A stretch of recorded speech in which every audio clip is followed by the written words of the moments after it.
This is the 9th session on dairy technology from Daniskov. Today we would like to go into the principle of cheese making.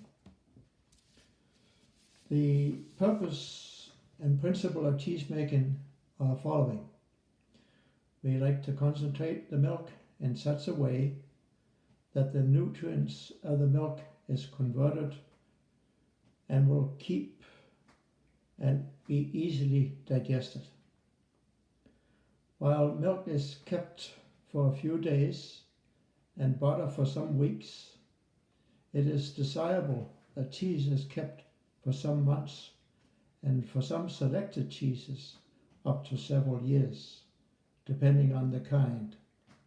Hard cheeses keeps longer than soft cheese, as they have lower moisture, which is where the bacteria really can thrive. So this is sort of the principle of it.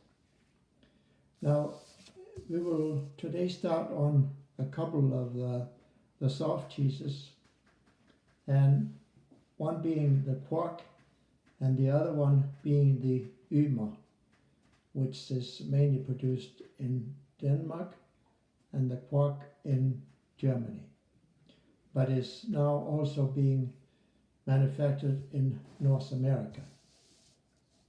And here I'm referring to the Quark. Quark is a type of fresh dairy product, and it's made by warming soured milk until the desired amount of cooling is met, and then it is strained. It is classified as a fresh acid cheese because some of it,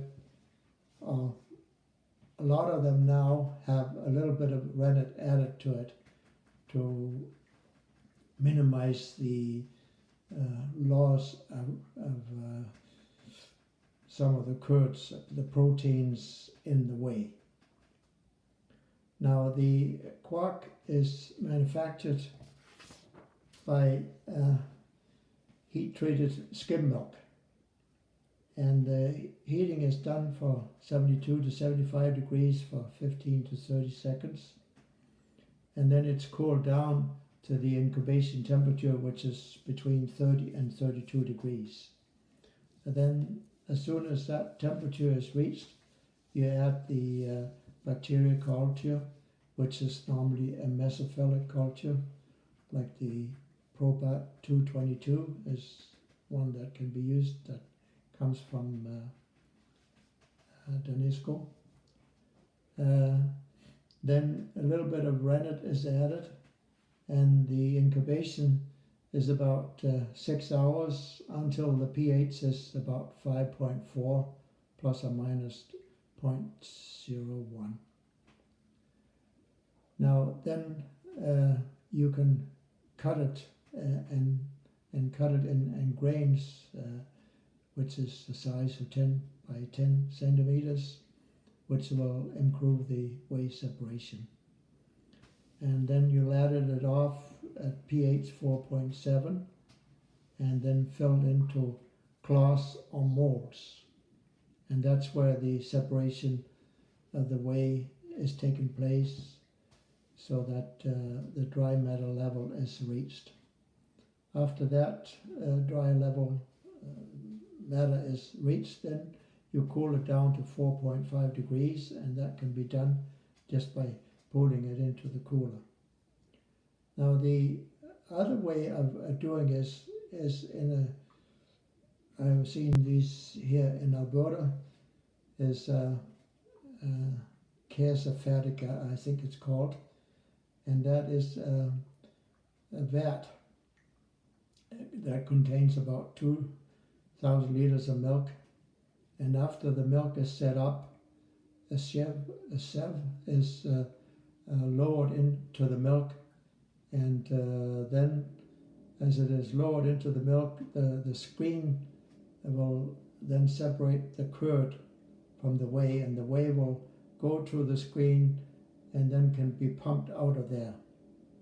Then by measuring the amount of milk that would normally be there and then contain and see how much whey there is produced and separate that out, then you know the level. But of course you can also check the total solids in the lab. Now the other product that I would like to go into shortly is the ymer. I used to make that when I was a young student in Copenhagen, and it was done the night before we got there in the morning.